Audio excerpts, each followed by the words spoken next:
레이는 빠른 속도로 길을 따라 걸었고 공증인 사무실에서 여기보다 더 가까운 주차장이 없다는 것을 유감스럽게 생각했습니다. 그는 작은 광장을 따라 자연스럽게 설치된 활기 넘치는 거리 박람회를 흘끗 보았지만 그가 왔을 때 그의 관심을 끌었던 것이 무엇인지 즉시 깨닫지 못했습니다.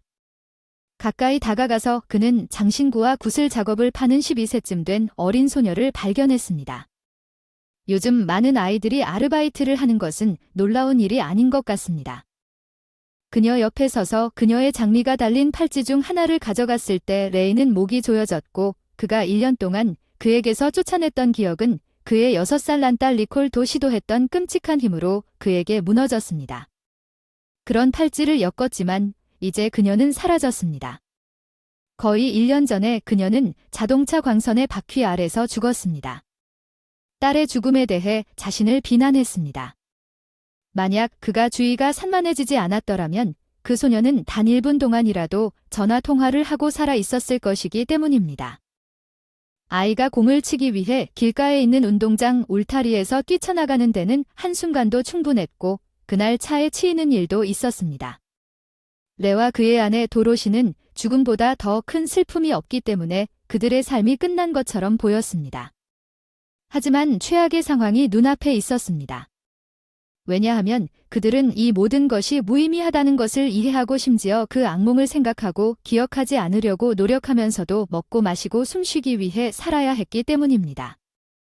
이 팔찌처럼 그 끔찍한 기억을 되살리는 무언가가 항상 있었습니다. 정신을 딴 데로 돌리려는 순간 레이는 그 소녀에게 이 팔찌를 모두 직접 만들었느냐고 물었습니다. 그녀는 긍정의 뜻으로 고개를 끄덕이고 레이를 쳐다보며 깜짝 놀랐습니다. 그는 그 눈을 희귀한 에메랄드 빛으로 쳐다보았고 그는 죽은 그의 작은 딸이 실제로 그와 똑같은 눈을 가지고 있다는 것을 다시 기억했습니다. 그가 이 모든 우연의 일치를 생각하고 있는 동안 그 어린 소녀는 미묘하게 나이가 많은 니콜과 닮았습니다. 소녀는 그에게 그녀가 종종 여기서 팔고 심지어 맞춤 제작할 수도 있다고 말했던 다른 장신구를 보여주기 시작했습니다. 소녀는 분명히 그녀가 옷을 잘 입지 않은 가난한 집안 출신이라고 스스로 생각했고 갑자기 그는 이 모든 가치가 얼마인지 물었습니다. 내가 그것을 사고 싶습니다. 소녀는 레이에게 가격을 말했고 그는 지갑을 꺼내 당연히 지불했습니다. 그는 장식품을 원하지 않았습니다. 그는 단지 그의 딸을 너무 많이 생각나게 하는 이 소녀를 돕고 싶었습니다. 레이는 그녀가 수익금을 무엇에 쓰고 있는지 궁금해했고 그녀의 대답은 남자를 충격에 빠뜨렸습니다. 새 구슬 몇 개 식료품 빵 우유 가끔 오늘처럼 돈을 잘 벌어요. 소녀는 웃으며 대답했습니다. 오늘은 고기가 충분합니다. 엄마와 함께 수프를 만들 거예요. 레이는 아이에게 필요한 것을 줄 수 없는 부모가 어떤 사람인지 이해하지 못했어요. 그는 절대 이런 일이 일어나도록 허용하지 않을 것이라고 생각했습니다. 그는 딸에게 가난에 대해 잘 알고 있었고 가족에게 아무것도 필요하지 않도록 모든 일을 다 했지만 지금은 돈이 있지만 구매 후 더 이상 딸이 없었습니다. 레이는 진정된 후 주차된 차를 향해 방황했습니다. 그는 계속해서 길을 떠났지만 그의 생각은 계속해서 그 소녀에게로 돌아왔습니다. 그것은 불행한 아이에 대한 동정심이 아니었습니다. 그로 하여금 그녀를 계속해서 생각하게 만든 설명할 수 없는 이상한 감정이었기 때문에 아마도 그는 단지 그녀를 그녀가 결코 존재하지 않을 그의 니콜로 여겼을 것입니다. 더 이상 저녁에 집에 있으면 그는 자신의 생각을 혼자만 간직할 수 없었고 그 생각을 그의 아내 도로시와 공유했습니다. 오늘 나에게 무슨 일이 일어나고 있는지 이해가 안 돼요. 길거리에서 니콜과 많이 닮은 여자를 만났어요. 그녀는 정확히 몇 년 후 우리 딸의 모습과 똑같습니다. 레이는 중얼거리더니 아내의 얼굴에서 그가 그녀에게 큰 고통을 안겨주었다는 것을 즉시 깨달았습니다. 내 마음을 완전히 아프게 하고 그의 아내가 거의 소리칠 뻔했습니까? 물론 아닙니다. 도로시는 충격을 받았고 그것이 나에게는 너무 이상하게 보였습니다. 레이는 아내에게 그 모임의 모든 세부 사항을 말했고 심지어 그가 사온 구슬 장식까지 보여주었습니다. 도로시는 더욱 세게 울었고 그녀의 남편은 오랫동안 그녀를 진정시켰지만 여전히 그와 함께 가자고 했습니다. 내일 그 소녀를 만나고 어쩌면 그녀에게 선물과 음식을 가져갈 수도 있을 것입니다. 도로시는 레이에게 왜 이 모든 것이 필요한지 이해하지 못했지만 그녀는 논쟁하지 않았고 다음 날 부부가 시장에 도착했을 때 마침내 동의했습니다. 지역 판매원 중 한 명에게 이름이 소피아라고 하더군요. 그녀는 11살이었고 아픈 어머니와 함께 살고 있었습니다. 알고 보니 그 소녀는 집안일을 모두 해야 할 뿐만 아니라 음식을 위해 돈을 벌기 위해 일해야 했습니다. 어머니의 장애 연금은 마약 구입에 쓰이고 있고 수다쟁이 여자는 소피아는 아버지를 본 적이 없고 어머니 안젤라는 대량 주문을 하고 싶다는 핑계로 결혼한 적이 없다고 말했고 도로시는 선량한 친구에게서 알게 됐다고 말했다. 그 여자는 소피아의 주소를 알려주고 감사의 표시로 그녀에게서 따뜻한 니트 양말을 사서 그 소녀를 만나러 갔던 길에 슈퍼마켓에 들러 필요한 식료품을 샀고 소피아 레이가 문을 열어 그녀에게 인사하고 상기시켰습니다. 도로시는 어제 팔찌를 다 샀고 아내가 하는 일이 너무 마음에 들어서 새로 주문하러 아내와 함께 왔다고 말했다. 도로시는 따뜻한 미소를 지으며 소녀에게 다른 작품도 보여달라고 부탁했다. 소녀는 기뻐하고 놀랐다. 동시에 그녀는 기쁨을 숨길 수 없었습니다. 내 방에 있는 모든 것을 보여주겠지만 어머니에게 경고하겠습니다. 지금 어머니는 저기 누워 계십니다. 소녀는 다음 방으로 갔고 도로시는 놀라서 남편을 바라보았습니다. 니콜처럼 그녀는 당신과 닮았습니다. 어떻게 그럴 수 있겠습니까? 소피아가 작은 화면 뒤에 어머니의 방으로 불렀기 때문에 그녀는 가정을 할 시간이 없었습니다. 아직 어리지만 매우 창백한 여성이 누워 있었고 뒤에서 밖을 내다보았습니다. 화면은 그 남자를 흘끗 보더니 눈을 뗄 수가 없었어요. 레이 당신이 우리를 찾았어요. 그녀는 외쳤어요. 안젤라는 놀라서 그녀를 쳐다봤어요. 레이는 모든 것을 단번에 이해했어요. 도로시 소피아 지금은 부엌에 앉아줄 수 있나요? 안젤라와 얘기 좀 해야겠어요. 소피아는 놀랐지만 도로시는 이해했어요. 모든 것이 소녀의 어깨를 껴안고 그녀는 조용히 그녀를 방 밖으로 데리고 나갔습니다. 레이는 침대 옆 의자에 앉았고 그의 마음은 한때 그와 안젤라가 가졌던 이 여자와 헤어졌던 그 먼 시절의 모든 사건들을 즉시 떠올렸습니다. 함께 대학에 다녔고 서로 사랑했고 결혼도 했습니다. 앤젤러는 반에서 가장 매력적인 소녀였고 많은 사람들이 그의 친구 제인까지 그녀에게 구애하려고 했지만 그녀는 그들 중 레이를 선택했고 그 순간 제인은 옆으로 물러났지만 그는 그를 붙잡았습니다. 제인은 계속해서 레이에게 자신이 일찍 결혼하기로 결정했다고 말했고 종종 안젤라의 품위 없는 행동을 암시하기도 했습니다. 레이는 친구의 화난 말을 결코 마음에 새기지 않았습니다. 레이는 그렇게 말에 화를 내지 않았다는 게 한심해서 결혼식을 준비하고 있었다. 이미 반지를 사서 결혼식 날을 정하려고 했는데 반지를 들고 사랑하는 사람의 집으로 가는 길에 모든 게 달라졌다. 그리고 친구의 요청에 따라 꽃다발을 들렀는데 제인이 반쯤 벗은 채 흐트러진 상태로 문을 열었을 때 레이는 소파에서 자고 있는 앤젤러를 보고 그 소녀에게 뛰어가서 그녀를 거칠게 흔들기 시작했습니다. 그게 당신이 날 사랑하는 방식이군요.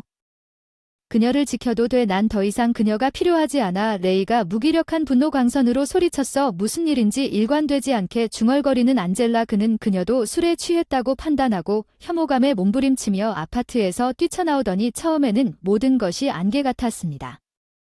의심스러운 회사에서 술에 취해 간신히 집에 도착했습니다. 앤젤러는 그에게 여러 번 이야기하고 모든 것을 설명하려고 시도했지만 그는 듣고 싶지 않았고 다른 대학으로 전학하고 떠났습니다. 그는 일하면서 경력을 쌓았으며 한동안 누구와도 데이트할 수 없었습니다. 불신으로 인해 오랫동안 도로시를 만나기 전까지 옛사랑은 그에게 멀고 비현실적인 것처럼 보였고 잊혀졌습니다. 이제 그는 그녀를 다시 만났고 그런 이상한 상황 속에서도 그는 안젤라에 대한 분노나 원한은 없었고 그저 연민의 고통을 느꼈을 뿐이었습니다.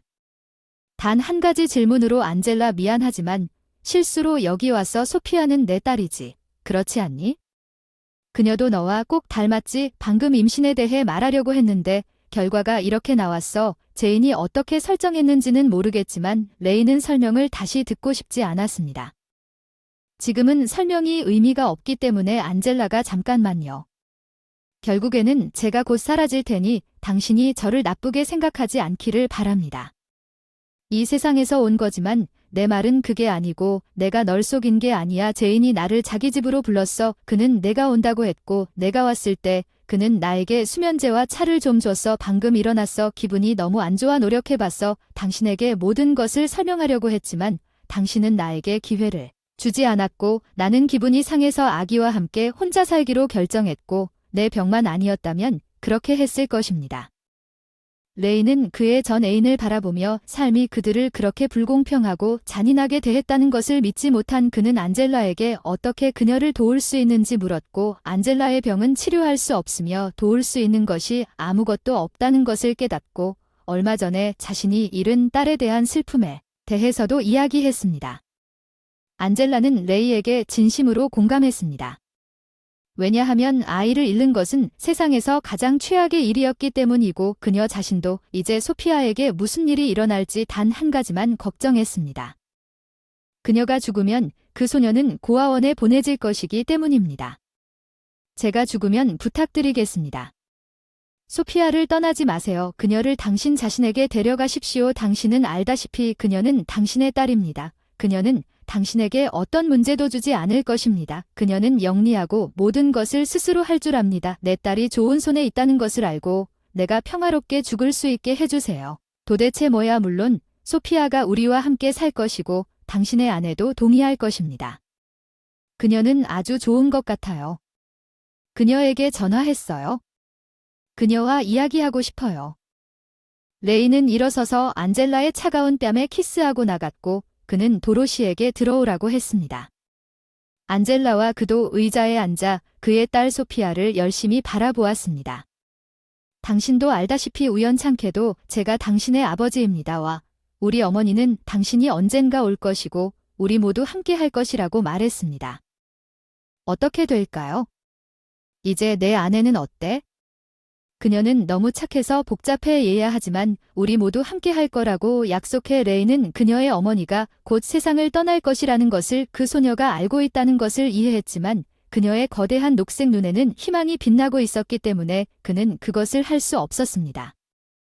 아무 말도 하지 말고 곧 도로시가 방에서 나왔고 그녀의 얼굴에서 레이는 레이에게 대화가 쉽지 않다는 것을 깨달았고 도로시는 소피아에게 따뜻한 작별 인사를 하고 차를 타고 다시 돌아오겠다고 약속했습니다. 그녀는 어머니가 죽어가고 아무도 아무것도 할 수 없는 어린 소녀를 불쌍히 여기고 고통스러워하며 쓰라린 눈물을 흘렸습니다. 그녀는 병으로 너무 괴로워서 죽음을 꿈꾸고 딸 걱정만 하는 안젤라가 불쌍했습니다. 살아갈 힘을 얻은 그녀는 흐느끼며 죽은 딸을 위해 할 수 없는 일이라면 무엇이든 이 어린 소녀를 위해 하겠다고 맹세했습니다. 그녀는 레이가 그의 아이에 대해 아무것도 모르고 오랫동안 살았다고 비난했습니다. 그녀의 남편은 그녀를 안심시키려 했지만 그 자신은 그렇지 않았습니다. 의사들은 도로시에게 니콜이 태어난 후 기억 때문에 괴로워한다고 생각하고 더 이상 아이를 가질 수 없다고 말했고 비극이 발생한 후 도로시는 입양 가능성을 암시했을 때 단호하게 거절했습니다. 그녀가 다른 사람의 아이를 사랑하는 것은 어려울 것이기 때문에 이제 레이는 의심에 휩싸였습니다. 이제 도로시는 감정적으로 소피아를 위해 무엇이든 할 준비가 되어 있었고 결국 소피아는 자신의 딸이었지만 도로시는 그녀를 그녀로 받아들일 수 있었을까요? 집에서 그 여자는 남편이 무슨 생각을 하는지 알아차렸습니다. 제가 당신 딸에게 좋은 엄마가 될 수 없다고 생각하시나요? 레이가 이 일을 제기하고 싶었지만 그의 아내가 그를 막았습니다. 저는 그녀의 엄마가 되지 않을 것입니다. 그녀는 엄마가 한 명 있는데 그녀는 그렇지 않습니다. 더 이상 필요하지 않습니다. 그녀는 낯선 사람을 사랑할 만큼 나이가 들었습니다. 그녀의 어머니 레이는 도로시가 소피아를 데려가는 것을 원하지 않는다는 끔찍한 생각을 했고 지금은 무엇을 해야 할지 몰랐습니다. 아직 준비가 되지 않았습니다. 도로시와 헤어지려고 했지만 그는 딸을 포기하지도 않았고 절망에 빠질 뻔했지만 도로시는 다른 많은 형태의 관계가 있다고 말한 모든 것을 설명했고 소피아가 받아들이지 않을 경우에도 그럴 준비가 되어 있었습니다. 어머니로서 그녀는 도로시가 단지 그녀의 친구일 수 있었고 그다지 나쁘지 않았기 때문에 도로시는 안젤라와 소피아를 위해 모든 것을 해주기로 결심했습니다. 여자가 죽을 때까지 그들을 도운 다음 소피아를 데려가세요. 소피아가 그들을 친척으로 받아들일 때까지 오랜 시간을 기다려야 했으며 아마도 그런 일은 결코 일어나지 않을 것입니다. 레이는 아내와 많은 일에 동의했고 무슨 일이 있어도 아내를 인생의 동반자로 선택한 데 실수가 없었다는 것을 다시 한번 확신했습니다.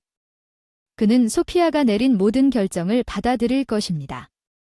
왜냐하면 본질적으로 그녀보다 먼저 비난을 받아야 하기 때문입니다. 왜냐하면 그는 그녀의 어머니를 임신하게 한 사람이기 때문에 그들은 최선을 다해 살아남았을 것입니다.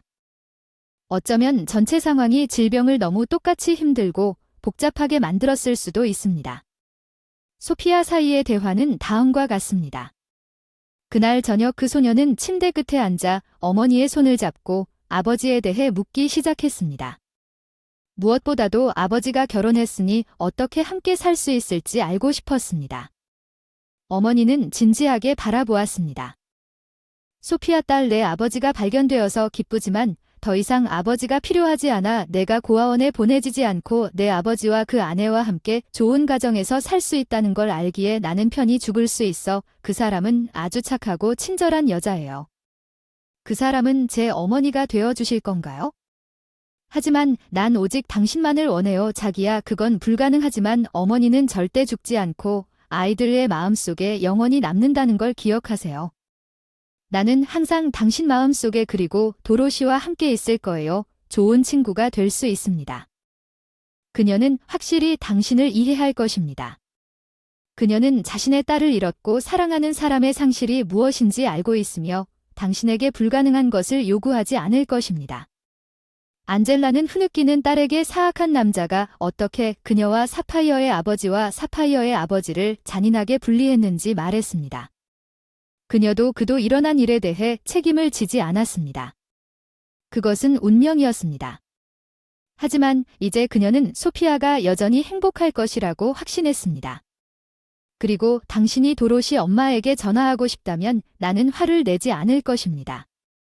그러면 당신은 서로 더 가까워질 것입니다. 아니면 당신이 그녀를 당신의 어머니라고 부르면 나는 도로시를 결코 사랑하지 않을 것입니다. 당신은 도로시를 사랑하는 방식으로 만시간이 늦어지고 있다는 것을 깨닫고 어머니는 아마도 이 모든 이야기에 지쳤을 것입니다. 소피아는 약을 가져오고 그녀를 침대에 눕혔습니다. 그녀의 어머니 침대 옆에 앉아 그녀는 커서 의사가 될 것이라고 생각하고 가장 심각한 질병을 치료하여 적어도 일부 아이들이 너무 일찍 어머니를 빼앗기지 않도록 두 집에서 본질적으로 동일한 대화를 나누었습니다.